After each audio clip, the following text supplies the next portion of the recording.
get to know you. I'm very excited today to have our guest be Judy Ballard, a longtime parishioner and very active member in the parish.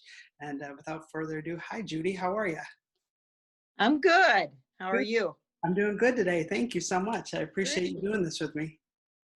Sure. Okay, so I have a little format to how I do this. I like to start by just asking people just to tell me anything they want to tell me about themselves.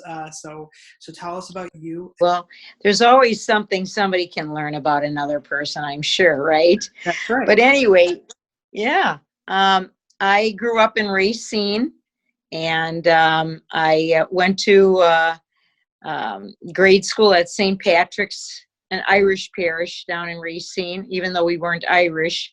And then I went on to high school at St. Catharines, and did all, and as my siblings all did. They all six of us went there. My brothers and sisters always reminded me they paid their tuition. I was the youngest, so I got a little bit easier. They all were pretty much all gone from the house by that time, or close to it anyway. So, but anyway, it was a very good education.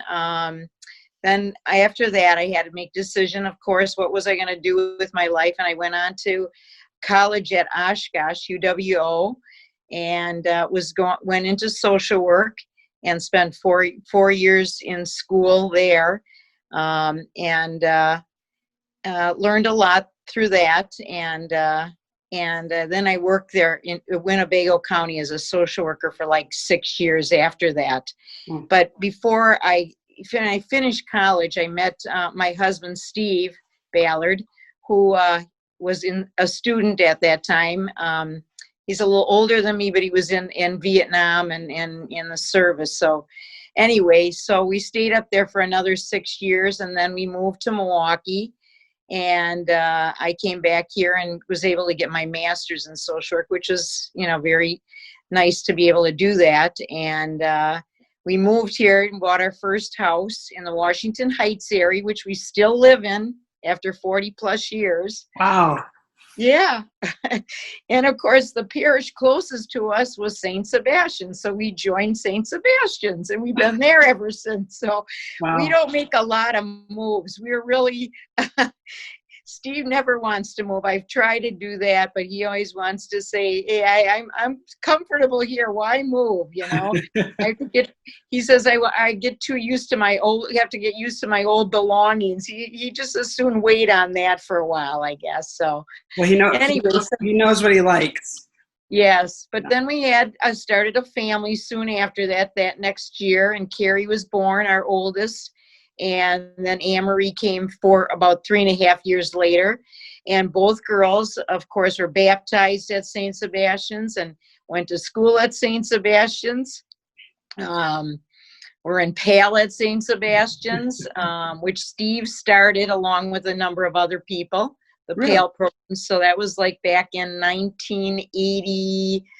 Let's see, 84, 85, somewhere around that, when Carrie was starting kindergarten, first grade, it started. So thank you to Steve, because my family and a lot of families watching this have taken a lot of comfort in the fact that PAL has been there for us.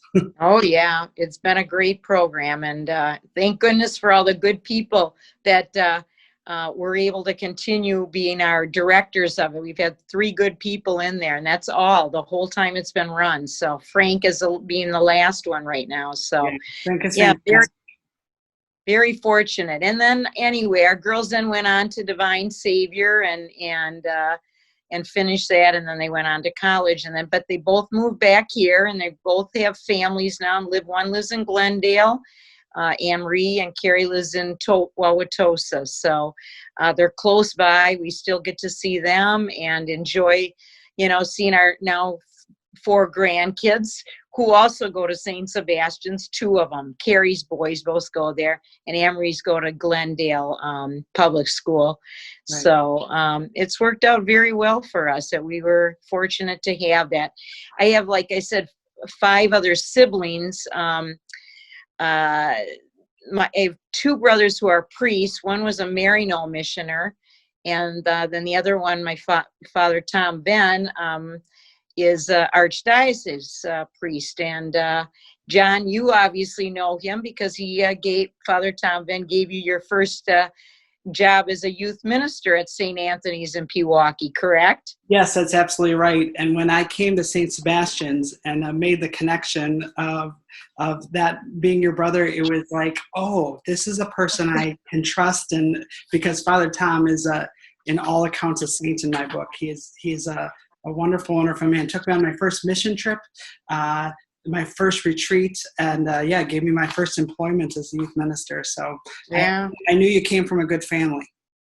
Yeah, very religious and faith-formed family, that's for sure. My parents, from my parents to all my sisters' siblings were very, my three sisters did get married. They always asked me, Judy, aren't you going to be a nun?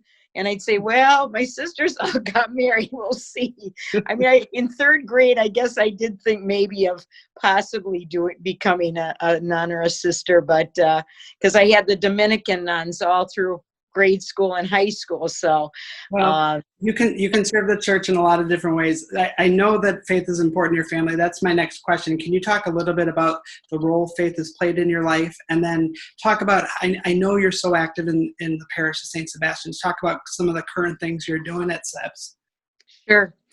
Well, for one thing, like I said, we moved into the parish area. I would say at that time it was probably more so people in this whole area that were Catholic, joined there and belonged to St. Sebastian's. Now I know it's more spread out to a lot of different areas, but it was a very easy, decision to make. And being it was only 6 blocks from our house, it makes it very convenient too. And we like that part of things being convenient. Absolutely. And I'm going to say that my faith has been, a journey, but it's been my involvement in so many different things that has helped my faith journey, and in our relationship with Steve and our raising our children.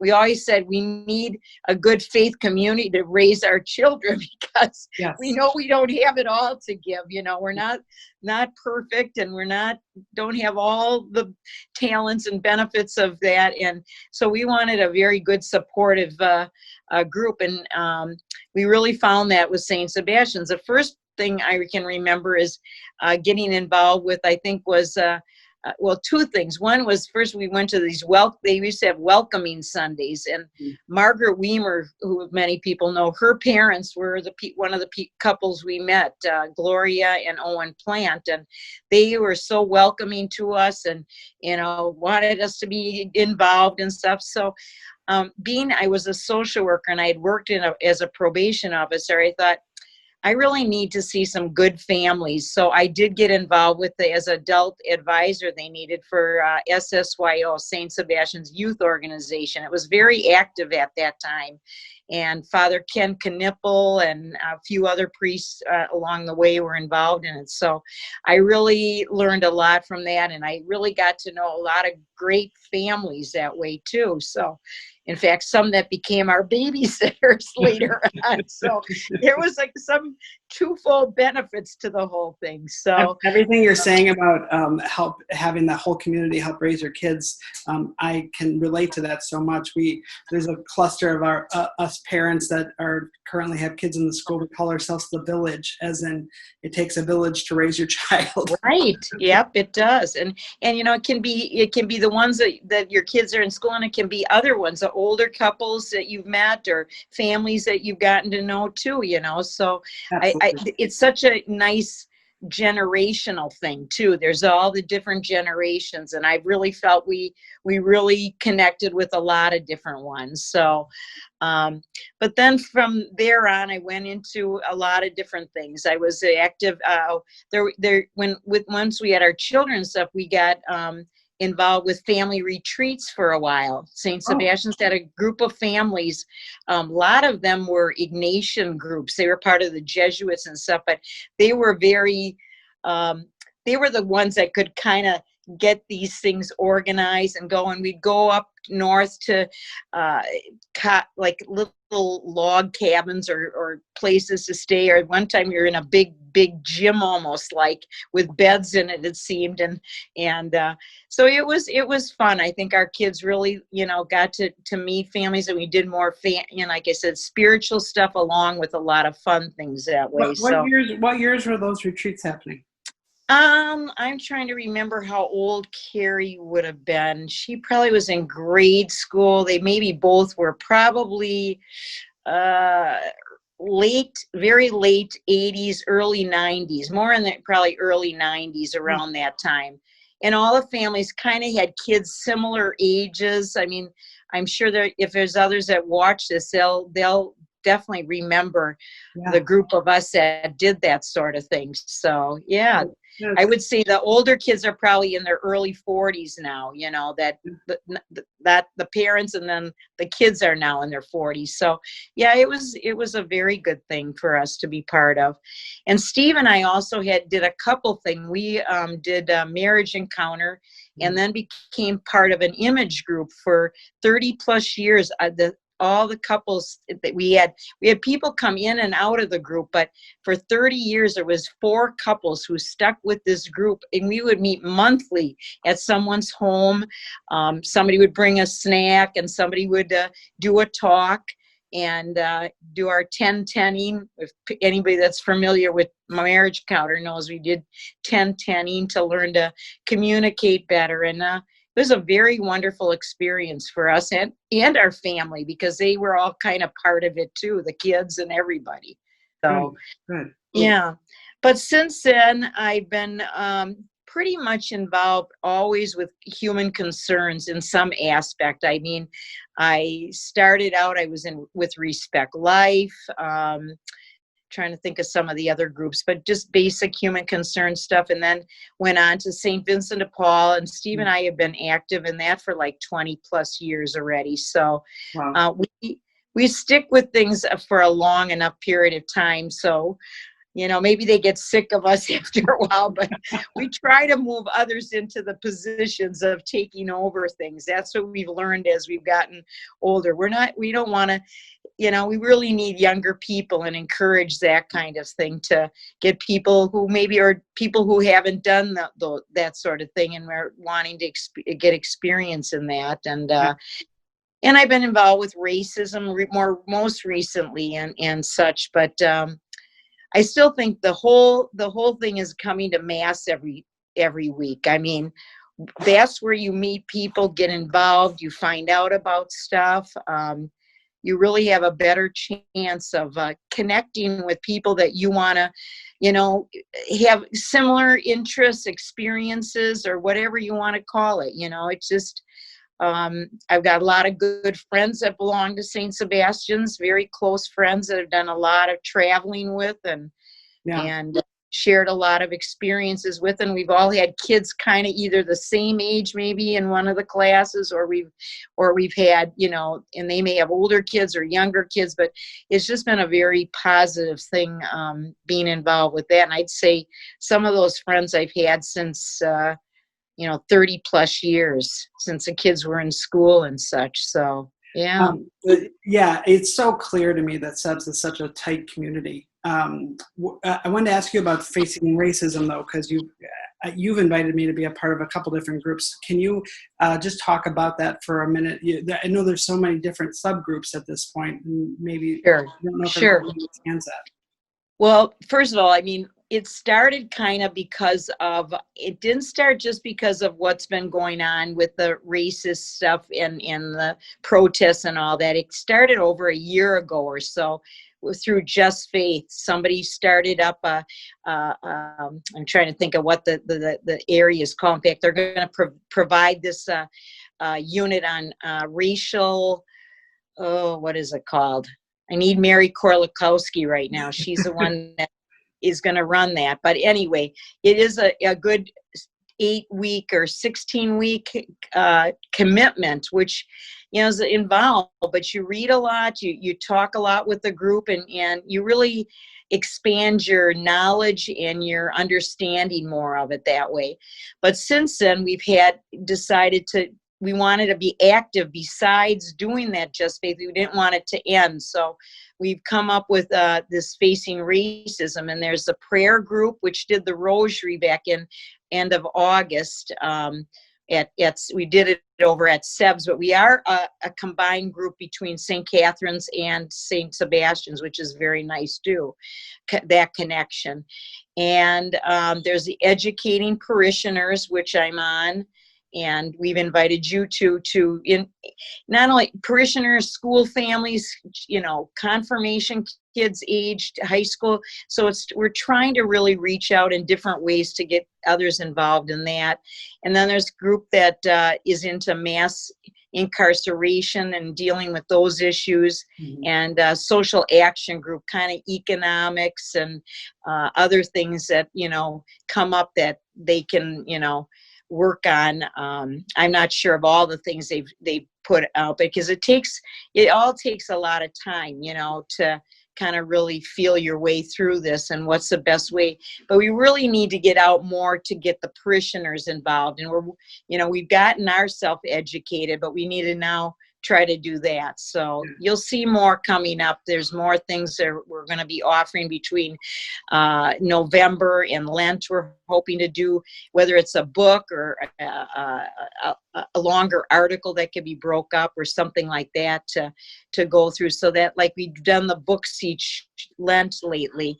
We're trying to figure out with COVID and all the restrictions we have on us, we have to find kind of a different way to run those things right now. So right, we'll keep exploring, but we'll have people look out for those things too. So sure. My last question for you is simply, you've been such a longstanding member of the parish. Is there any hopes or dreams that you have for the parish or the general world as we continue to talk about complicated issues in life right now? Sure. Yeah, it's a tough situation right now, but you have to just keep moving forward the best you can. And I still think it comes down to that welcoming, for the parish, welcoming people into the community. And there's so many different ways, and now there's so much more social media and other things that weren't around 5-10 years ago even. So it's a learning curve for some of us older folks, and even some of the younger folks, to figure out, and the communication for the parish, learning how to communicate in different ways so we can reach more people and still have some of that human touch, of seeing and being involved. You're not doing things just on your own. You need to be kind of in a community, a group of some way. I think that's still so necessary to keep doing that and find ways, like I said, to make those things happen, even if it can't be donut Sundays or some of the things we have been doing, which were very good. We just don't have the opportunity right now, but there's got to be other ways, we just have to find to do that. And like talking over a Zoom call and then putting it on YouTube so people can learn about you. Yeah, right. I've heard of somebody that their friends and them get together and they have, wine and cheese while they're talking with each other, and they, there's ways to do it. And I guess we just have to find those kinds of things. I know our rosary, I'm part of the people who attend like daily mass. We have it now on Mondays again. Father has been able to get that set up so we can do that. So we do mass at 8:30, and then we have the rosary after. We were during the summer doing it try to do it outdoors a lot of times at Eunice Frieseke offered her backyard. So we go there and do it. But so it keeps some of the older people too that don't get to things. They need other people to bring them to the groups and things, and then share that with them as well, because they like to be part of that. So we're very fortunate to have Father Peter Patrick, because he really wants to find ways that we can all kind of be, even in small groups, get together and have some connection with each other in a very faith-filled way. And I find that's an important thing. And certainly adding another mass maybe at 10:30 too, it'll bring more people who are familiar with and liked coming then. more comfortable again. I think those are all welcoming in ways that we need to kind of keep going on that kind of thing. And Father Peter Patrick definitely embodies that spirit of welcoming. That's for sure. Yes, he sure does. He sure does. Yeah. I think the term you were looking for earlier about wine and cheese over Zoom is called a virtual happy hour. Oh, there you go. That's right. I think that is. You're right. I did think I heard that. Yes. Does it have to be done at 4:00 too? It's always 5:00 somewhere, I think is the yeah, isn't that the saying goes? Yes, that's true. So that's great. Well, Judy, you've definitely been part of that welcoming spirit to me. So thank you for that. And I appreciate you taking some time to talk today and share a little bit about your SEBS experience and your life as a person of faith. Thank you so much. You're welcome. I'm happy to have done it. Thank you. Great. Blessings on your journey. Thank you. Okay. Thanks, John. Bye.